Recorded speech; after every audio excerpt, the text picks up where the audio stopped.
โรงเรียนฟ้าสีครามจัดกิจกรรมเฉลิมฉลองวันเด็กน้อยสากลและวันปลูกต้นไม้แห่งชาติประจำปี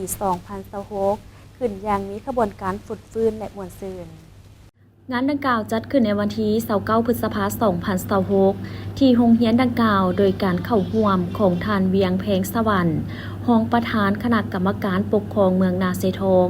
มีคณะผู้อำนวยการครูอาจารย์และน้องนักเรียนโรงเรียนฟ้าสีครามตลอดฮอดพ่อแม่ผู้ปกครองพร้อมด้วยภาคส่วนที่เกี่ยวข้องเข้าร่วม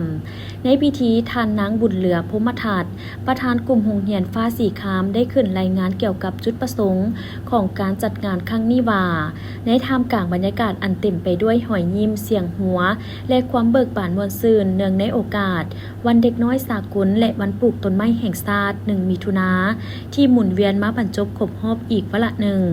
วันเด็กน้อยสากลบ่เพียงแต่เป็นวันแห่งการเฉลิมฉลองเพื่อความม่วนซื่นเท่านั้นแต่มันแม่นวันที่เตือนสติให้พวกเขา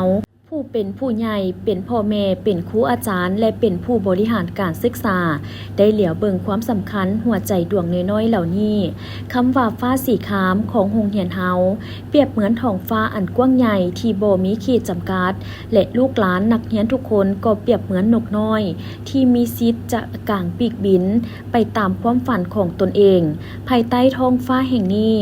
ความรับผิดชอบอันยิ่งใหญ่ของพวกเขาคือการเฮ็ดให้ท้องฟ้าผืนนี้มีความอบอุ่นปลอดภัยและเต็มไปด้วยความรู้เพื่อให้เขาเจ้าได้เติบใหญ่ขึ้นมาเป็นบุคลากรที่มีคุณค่ามีคุณสมบัติและเป็นกำลังหลักแหล่งของประเทศชาติในอนาคตดังคำขวัญที่ว่าเด็กน้อยในมือนี้คือผู้สร้างโลกในมื้อหน้า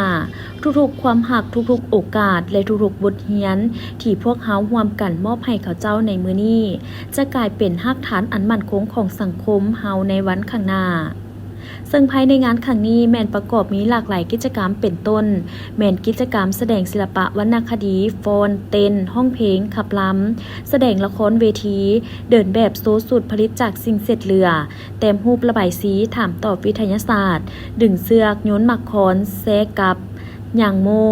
ยกเยกและมอบของขวัญให้กับน้องนักเรียนนอกจากนี้ยังมีอีกหลากหลายกิจกรรมที่สร้างความสุขความเบิกบานม่วนซื่นให้กับน้องนักเรียนตลอดทางงาน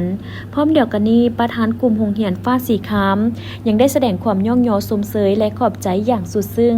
มายังคณะอำนวยการครูอาจารย์ทุกท่านที่ได้ทุ่มเททางแห่งกายและสติปัญญาดูแลเอาใจใส่ลูกหลานนักเรียนคือกับลูกของตนเองและขอขอบใจมายังพ่อแม่ผู้ปกครองที่ให้การสนับสนุนให้ความไว้วางใจมอบแก้วตาดวงใจของทานให้โรงเรียนฟ้าสีครามได้ร่วมเบิ่งแย้งและสร้างสรรค์